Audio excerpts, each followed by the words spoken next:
ஏங்க எங்க எங்க எந்திரிங்க, மணி 4:30 ஆயிட்டு. அதுக்குள்ள நேரம் எழுதுட்டா? ஆமாங்க, பாலுக்காரரு இப்ப வந்துருவாரு. எந்திரிங்க, காஃபி போட்டு எடுத்துட்டு வரேன்.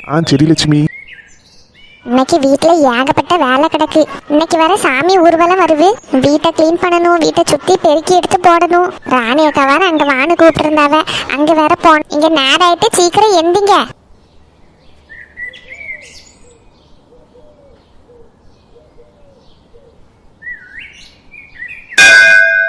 மணி 5:30 மணி ஆயிட்டோ. எப்பவும் 5 மணிக்கு எந்திரிச்சிருவோம். இன்னைக்கு கொஞ்சம் அசந்து உறங்கிட்டேன். கடவுளே, எல்லாரையும் காப்பாத்து. நோய் நொடி இல்லாம நல்லபடியா இருக்கணும். யாரும் நம்ம மனசு புண்பட மாதிரியும் பேசிடக்கூடாது, நம்மளும் யாரோட மனசு புண்பட மாதிரியும் பேசிடக்கூடாது. இன்னைக்கு நாளை எப்பவும் மாதிரி நல்லபடியா சந்தோஷமா இருக்கணும். நம்ம பாட்டுக்கு காலையில என்னைக்கு புலம்பிட்டு இருக்கோம். ஆனா இந்த மாமியார் கிழவி வந்ததுல இருந்து நம்மள என்ன பாடுபடுத்திட்டு இருக்கு. இன்னைக்கு என்ன அக்க போறலாம் பண்ண போகுதோ தெரியல. எந்திரிச்சிட்டாவளோ இல்லையோ தெரியல. பால் கொண்டு வந்திருப்பான், காப்பியை தான் போட்டு வச்சுட்டு எழுப்பலாம். இன்னைக்கு வேற வீடெல்லாம் ஒரு வாட்டி கிளீன் பண்ணி எடுத்து போடணும். இன்னைக்கு சாமி ஊர்வலம் வேற வருது. கடைக்கு போகணும், தேங்காய் பழம், சூடம், தட்டு அது இதெல்லாம் வாங்கணும். இந்த நெருக்கடியில இதைய வேற யாரையோ கூட்டிட்டு வரவ. இதுக்கு என்னன்னா இன்னைக்கு பண்ண போதும். தியாயில போடுறான்னா இந்த பாத்திரத்தை எங்க வச்சிருக்கான்னு தெரியலையே. மணி 6 மணி ஆகுது. இன்னும் அவளுக்கு எந்திரிச்சு வரதுக்கு நேரம் கூடல. குமரிங்க 2 பேரும் நல்லா இழுத்து பொத்திட்டு புறங்கிட்டு கிடக்காவ. எல்லாம் நம்மளையே தான் எந்திரிச்சு செய்ய வேண்டியதா இருக்கு. நேரம் இன்னான்னு போயிடும். 6 மணி ஆயாச்சு. ஒரு 9:30 10 மணிக்கெல்லாம் எல்லாரும் வந்துருவாங்க. அதுக்கு முந்தி எல்லாத்தையும் ரெடி பண்ணணும்னு கொஞ்சமாவது அக்கறை இருக்கா? இந்த பாத்திரத்தை வேற எங்க வச்சு தொலைச்சான்னு தெரியலையே. காலையில் ஆனால் கண்ணே திறக்க முடிய மாட்டேங்குது. இன்னும் உறக்கமா வருது.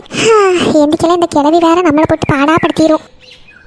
கிழவி இங்கே என்ன பண்ணிட்டு இருக்கு? காலங்கத்தாலே நமக்கு முன்னே எந்திரிச்சு வந்துட்டா அவ்வளோதான். இன்னைக்கு நம்மளை பாடாப்படுத்த போகுது. ஏதே ஏன் அம்மா வந்துட்டியா? ஏதே என்னது பண்ணிட்டு இருக்கீங்க? காலையிலே எந்திரிச்சிட்டிங்க போல இருக்கு. ஆமா, கொஞ்சம் காப்பி தண்ணி ஏதாவது போட்டு குடிக்கலான்னு அந்த ஒரு பாத்திரம் உள்ள தேயில போட பாத்திரம் அதை தான் தேடிட்டு கிடக்கேன். ஏதே அதெல்லாம் கழுவி இந்த செல்ஃபில் வச்சிருக்கேன். பால் இப்பந்தாத்தே கொண்டு வந்தாங்க.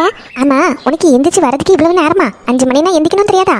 இல்லத்தே, நான் கோயிலுக்கெல்லாம் போயிட்டு வந்ததில் கொஞ்சம் லேட் ஆயிட்டுலாம். அதான் உறங்குறதுக்கே கொஞ்சம் லேட் ஆயிட்டு. அதான் எந்திக்கிறதுக்கும் உங்ககிட்ட காலையிலே கடந்து ஆடுறதுக்கு எனக்கு ஆவி இல்லை. போ, டீ எல்லாம் போட்டு எடுத்துட்டு வா, நான் அந்த சோஃபால இருக்கேன். சரித்தே, நீங்க இருங்க, நான் போட்டு எடுத்துட்டு வரேன். குமரிங்க 2 பேரும் நீ எந்திக்கலையா? மூத்தவளை எந்திரிச்சு குளிச்சு நல்லா ரெடியாகி ஒரு சேலையை தான் உடுத்துட்டு நிக்க சொல்லி. கடவுளே, இந்த சத்யா பிள்ளைகிட்ட வேற எந்த விஷயமும் சொல்லலையே. கிளவி ஏதாவது போய் உளறி வச்சிருமோன்னு பயமா இருக்கு. அதுக்கு முன்னாடி நம்மளே அவளை எழுப்பி விட வேண்டியதான். இல்லைன்னா பொண்ணு பக்கம் வர பிள்ளை இப்படியா கடந்து உறங்க வேண்டியது. அப்படி இப்படின்னு ஏதாவது சொல்லி அவள் காதில் விழுந்துச்சு அவ்வளோதான். இன்னைக்கு இந்த வீட்டில் ஆடி ஒரு ஆர்ப்பாட்டம் பண்ணிடுவா. இதே நான் வெளியே பால் இருக்கு, எடுத்துட்டு நான் சத்தியாவை எழுப்பி விட்டுட்டு வரேன். நீங்க சோஃபால போய் இருங்க. வேண்டாம், நீ சாயா போடு, நான் அவளை போய் எழுப்பி விடு. இதே நான் எழுப்பி விடத்தே. இங்க பாரு, நான் சொல்லதை மட்டும் நீ பண்ணு, புரியுதா? இன்னைக்கு அவன் என்னெல்லாம் ஆட்டம் போட போறாளோ. சரித்தே. இன்னைக்கு பொண்ணு பக்கம் வரவனு கொஞ்சமாவது அவளுக்கு இருக்கா? இழுத்து போத்திட்டு உறங்கிட்டு கிடக்கா. எந்திரிச்சு குளிச்சு நல்ல சேலையெல்லாம் உடுத்து அழகா ரெடியாகி நிக்காண்டமா. கடவுளே, இன்னைக்கு இந்த வீட்டில் என்னெல்லாம் நடக்க போதோ தெரியல. ஜனனிக்கிட்ட வேற இவ்வளோ ரெடியாகி மெதுவாக கோயிலுக்கு கூட்டிகிட்டு போகிற மாதிரி கூட்டிகிட்டு போன்னு சொல்லியிருக்கோம். கோயிலுக்கு போயிட்டு வந்ததோடு எம்மனா துணியை மாற்றட்டா வேற துணி போடட்டான்னு கேட்டுட்டு நிற்பா. என்னத்தை சொல்லி சமாளிக்க போறேன்னு தெரியல. கிழவிக்கு ஃபர்ஸ்ட் டீயை போட்டு கொடுப்போம்.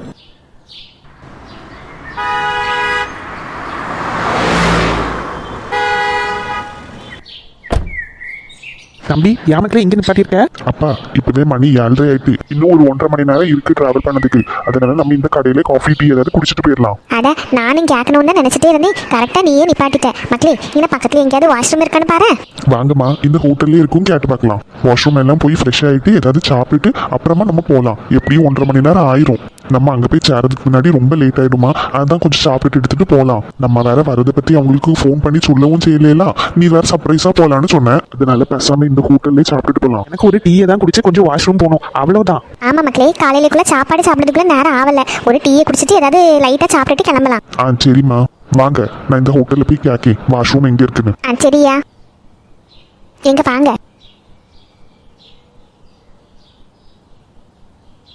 குமரிங்க 2 பேரும் எப்படி கிடந்து உறங்காலுங்கன்னு பாரு. அது எப்படி தலை மாதிரி தானே பிள்ளைங்களும் போகும். இன்னைக்கு பிள்ளைய பொண்ணு பக்கம் வரவனு காலையில எந்திரிச்சு எல்லாத்தையும் செய்யும் சொன்னா அவளே 6 மணிக்கு தான் எந்திரிச்சு வரா. அது குமரிங்க 2 பேரும் என்ன சீக்கிரமாவே எந்திரிச்சு வருவாங்க? 7:30 மணி ஆயாச்சு, இன்னும் கிடந்து உறங்கிட்டு இருக்கு. ஏய் சத்யா, ஆச்சி எதுக்கு என்ன அடிச்ச? மணி எத்தனை மணி ஆகும் தெரியுமா? அதுக்கு இப்படியா மண்டையில வந்து கொட்டுவீங்க? மணி 7:30 மணி ஆவி. பின்ன உன்னை வந்து பாசமா எழுப்பணும்னு நினைக்கியா? ஆச்சி, உங்களுக்கு என்னதான் பிரச்சனை? கொஞ்ச நேரம் விட்டுருந்தா நாங்களே எந்திரிச்சிருப்போம். அதுக்கு எதுக்கு மண்டையில வந்து கொட்டுவீங்க? பொம்பளை பிள்ளைங்க எந்த வீட்லயாவது இவ்வளவு நேரம் கடந்து உறங்குமா? கோயில்ல திருவிழா நடக்கு. எல்லா பொம்பளை பிள்ளைங்களும் காலையில எந்திரிச்சு குளிச்சு ரெடியாகி கோயிலுக்கு போறதுமா இருக்கு.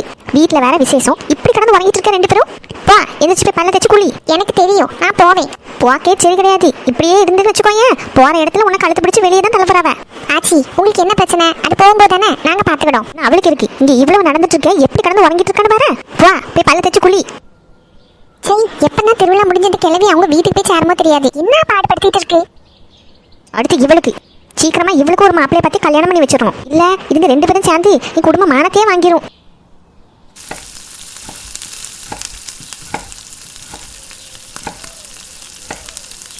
உமா சமையல பண்ணிட்டு இருக்க?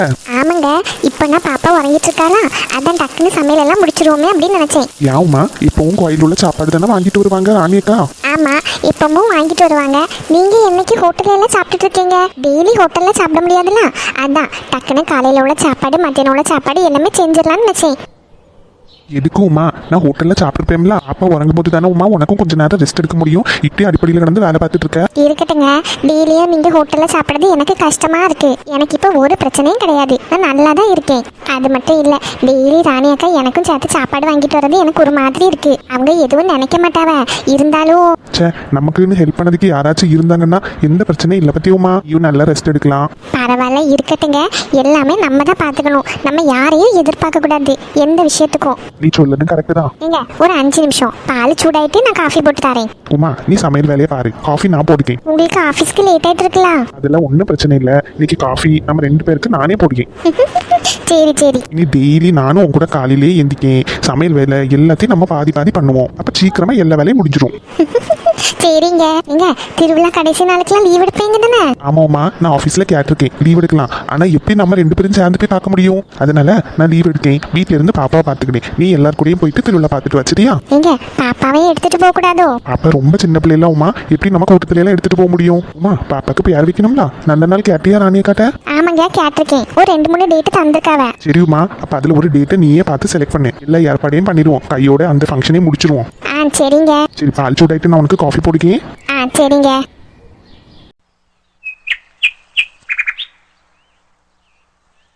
அக்கா, பெரியம்மா. வாமா, அவ உள்ள இருக்கா. நல்லா இருக்கியா? ஆமாத்தே, நான் நல்லா இருக்கேன். நீங்க எப்படி இருக்கீங்க? ஏதோ இருக்கேம்மா. கரெக்டான நேரத்துக்கு தான் வந்திருக்க. திருவிழான்னு சொல்லி வந்தியோ? ஆமாத்தே, இன்னும் ஒரு 4-5 நாள் தானே திருவிழா, அதான் இங்க நிக்கலான்னு வந்தேன். சரி சரி, நானே உங்க அக்கா கிட்ட சொல்லி உன்னை கூப்பிட சொல்லணும்னு தான் நினைச்சிட்டு இருந்தேன். இது என்ன புது கதையா இருக்கு, திடீர் பாசம்? அப்படியாத்தே, ரொம்ப சந்தோஷம். என்னம்மா 2-3 நாளா உன்னை இங்க காணவே இல்லை, இன்னைக்கு வந்திருக்க? உங்க அக்கா எதுவும் போன் அடிச்சாளா? இல்லத்தே, இன்னைக்கு சாமி ஊர்வலம் வரும், அதுக்கப்புறமா நாளைக்கு பல்லக்கு வரும், அடுத்தது 8ஆம் திருவிழா இருக்கு, 9ஆம் திருவிழா இருக்கு, அதுக்கப்புறம் 10ஆம் திருவிழா அன்னைக்கு நான் வீட்டுக்கு போயிடுவேன். ஏன்னா வீட்லயும் சாமி அங்கேயே வரும்ல, அதான் சுவாபியும் வீட்டில் தனியா இருந்தாளா, அதான் சரின்ட்டு கூட்டிட்டு வந்துட்டேன். இங்க என்ன பிள்ளைங்க எல்லாரும் இருப்பாவ, அவளுக்கும் சந்தோஷமா இருக்கும். ஆமா ஆமா, நீ சொல்லது கரெக்ட் தான். நீ கரெக்டான நேரத்துக்கு தான் வந்திருக்க. இல்லத்தே, சாமி நைட்டுக்கு தானே வரும், இங்க வரும்போது எப்படி ஒரு 8-9 மணி ஆயிரும். அப்போ உங்க அக்கா இங்க இன்னைக்கு என்ன விசேஷம்னு எதுவுமே சொல்லலையா? விசேஷமா? கிழவி என்ன பண்ணி வச்சிருக்குன்னு தெரியலையே. சுவாபி, இந்த பேக் எடுத்துட்டு உள்ள போ மக்களே, பெரியமேட்ட அம்மா வந்திருக்கேன்னு சொல்லு. சரிம்மா. எத்தே, விசேஷமா? எனக்கு ஒன்றும் புரியலையே. இவர் வேலை எங்க போய் தொலைஞ்சாருன்னு தெரியலையே. இந்த பிள்ளைகள வேலை ரெடி ஆகிட்டு இருக்கு, கோயிலுக்கு போறேன் அப்படின்னு. கோயிலுக்கு போயிட்டு வந்ததோடு வீட்டில் ஆட்களை பார்த்துட்டு என்னென்ன அலப்பறையெல்லாம் பண்ண போறானோ இந்த சத்தியா. பெரியம்மா, சுவாமிமா, யாரு கூட மக்களே வந்த? நானும் அம்மையும் தான் வந்த பெரியம்மா. அம்மையும் வந்திருக்கானா? ஒரு ஃபோன் அடிச்சு கூட இதை சொல்லவே இல்லையா? நானே கூப்பிடணும்னு நினைச்ச மக்களே, உங்களை ஃபோன் பண்ணி திருவிழாக்கு வாங்க அப்படின்னு. செல்ல பிள்ளை பார்த்து எவ்வளவு நாளாச்சு, இங்கேயே நின்று இருக்கலாம்ல. நானும் அம்மா கிட்ட அன்னைக்கே சொன்னேன், பெரியம்மா வீட்டுல நம்ம போய் நிக்கலாம் திருவிழா ஆரம்பிச்ச உடனே அப்படின்னு. எங்க அம்மா தான் கூட்டிகிட்டே வரல பெரியம்மா. சரி அம்மா எங்க மக்களே? அம்மா வரும்போது வெளியே சத்யாக்காக்கு பாட்டி இருந்தாங்கல்ல, அவங்க கிட்ட பேசிட்டு இருக்காங்க. அப்ப கிளவி இந்நேரம் எல்லா விஷயத்தையும் செல்வி கிட்ட சொல்லியிருப்பா. மக்களே, ரூம்ல சத்யாக்கா சுவானிக்கா எல்லாரும் கோயிலுக்கு போறதுக்கு ரெடி ஆயிட்டு இருக்காவ. நீயும் போய் ரெடி ஆயிட்டு அவங்க கூட கோயிலுக்கு போயிட்டு வா, சரியா? சரி பெரியம்மா. மக்களே, நீங்க எதாவது சாப்பிட்டீங்களா? ஆமா பெரியம்மா, வீட்லயே சாப்பிட்டுட்டு தான் வந்தோம். சரி மக்களே, அப்ப நீயும் கோயிலுக்கு போயிட்டு வா அக்கா மாதிரி கூட. சரி.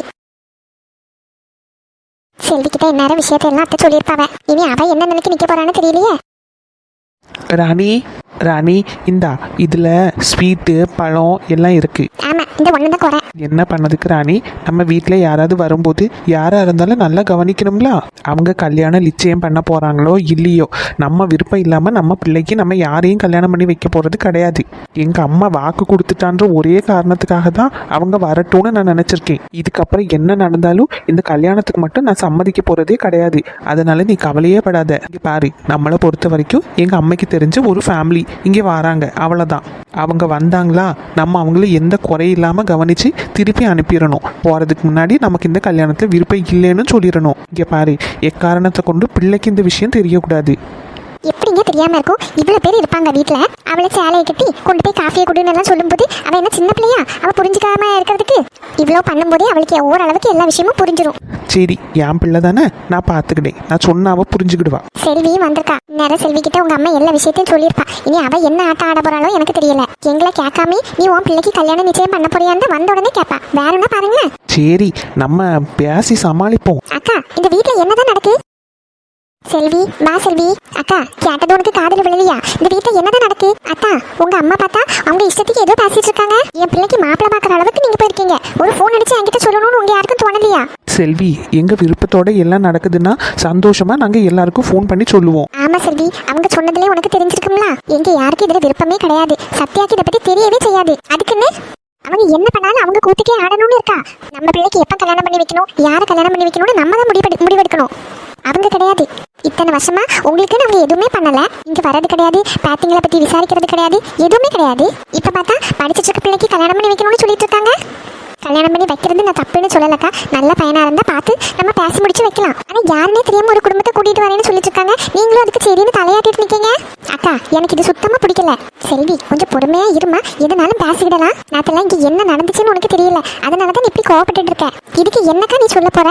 செல்வி, அவங்க வரட்டும். நம்ம என்ன இப்பவே தான் கல்யாணம் பண்ணி வைக்க போறோம்? எங்களுக்கும் விருப்பம் இல்லதான். நேற்று நாங்கள் ராம்கிட்டே பேசியிருக்கோம். அவங்க வந்துட்டு போட்டோம், அதுக்கப்புறம் என்ன முடிவுனாலும் எடுத்துக்கிடலாம் அவன் சொன்னான். அவ்வளோ தூரம் போயிருக்கு, ஒரு ஃபோன் அடிச்சு என்கிட்ட சொல்லணும்னு உங்களுக்கு தோணலை பத்தியா? எனக்கு என்ன பண்ணணும்னு தெரியல செல்வி. அந்த கஷ்டத்தில் இருக்கும்போது நீயும் என்னை இப்படி கஷ்டப்படுத்தாத. ஏக்கா, நான் உன்னை கஷ்டப்படுத்தணுன்றதுக்காக சொல்லலை. உனக்கு ஒரு பிரச்சனைனா நீ ஃபர்ஸ்ட் எனக்கு தானக்கா ஃபோன் பண்ணியிருக்கணும். பிள்ளைக்கு யாருனே தெரியாம ஏதோ ஒரு பையனை கல்யாணம் பண்ணி வைக்க போறேன்னு வந்து நிற்காவ. எவ்வளோ பெரிய பிரச்சனை நடந்திருக்கு. நீ ஒரு ஃபோன் அடிச்சு என்கிட்ட சொல்லல பத்தியா? அதுதான் நான் கோவத்தில் கத்திட்டேன். நான் வளர்த்துன பிள்ளைக்கா சத்யா, அவளுக்கு ஒரு நல்லது கெட்டதுன்னா நீ ஃபர்ஸ்ட் என்னெல்லாம் ஃபோன் பண்ணியிருக்கணும். சரி விடு, கவலைப்படாத, எதுனாலும் பார்த்துக்கிடலாம். அதை நான் வந்துட்டோம்ல. சரி செல்வி, உனக்கு எது என் மேலே கோவம் இல்லையா? அதெல்லாம் ஒன்றும் இல்லை, ஏதோ வருத்தத்தில் கத்திட்டேன், மன்னிச்சிடு. அக்கா சாரி அக்கா, நான் ஏதோ கோவத்தில். பரவாயில்ல செல்வி, யாரோ எவரோ நம்ம வீட்டுக்கு வரவங்கள நல்லபடியாக கவனிச்சு விடணும். இந்தா, இதில் பலகாரம் எல்லாம் இருக்கு, எல்லாம் ஒரு பிளேட்ல எடுத்து வை. நான் போய் ராமுக்கு ஒரு ஃபோன் அடிச்சுட்டு வரேன். சரிங்க. பாவம் அந்த மனுஷன், என்னை விட அவருக்கு தான் கஷ்டமா இருக்கு. அவங்க அம்மையால அவரும் கஷ்டப்பட்டு நானும் கஷ்டப்பட்டு இப்போ என் பிள்ளைங்களும் கஷ்டப்படுவேன்னு நினைச்சிட்டு அவருக்கு ரொம்ப கவலையா இருக்கு. அவங்க ஒருத்தங்க நின்று என்ன பண்ணாலும் கல்யாணத்தை நடத்த முடியாது. நம்ம இத்தனை பேர் நிற்கும், எல்லாரும் சேர்ந்து எப்படினாலும் இந்த கல்யாணத்தை நிப்பாட்டிடுவோம். சத்யாவுக்கு கல்யாண வயசு தான், இல்லைன்னு சொல்லல. நம்மளும் அவளுக்கு மணியண்ணன் பையனை கல்யாணம் பண்ணி வைக்கணும்னு நினைச்சவங்க தான். அது ஏன் நம்ம நினைச்சோம்னா அந்த பையனை பத்தி நம்மளுக்கு தெரியும். நல்ல பையன், எப்படினாலும் நம்ம பிள்ளைய நல்லா வச்சு பார்த்துப்பான்னு தெரியும். குடும்பத்தை பத்தியும் தெரியும். இப்ப வரவங்க அப்படி கிடையாதுல்ல, யாருன்னே தெரியாது. எவனோ ஒருத்தனை கூட்டிட்டு வரவ அவங்க அத்தை. அது கேட்டதுன்னா எனக்கு ஆத்திரம் தாங்கல.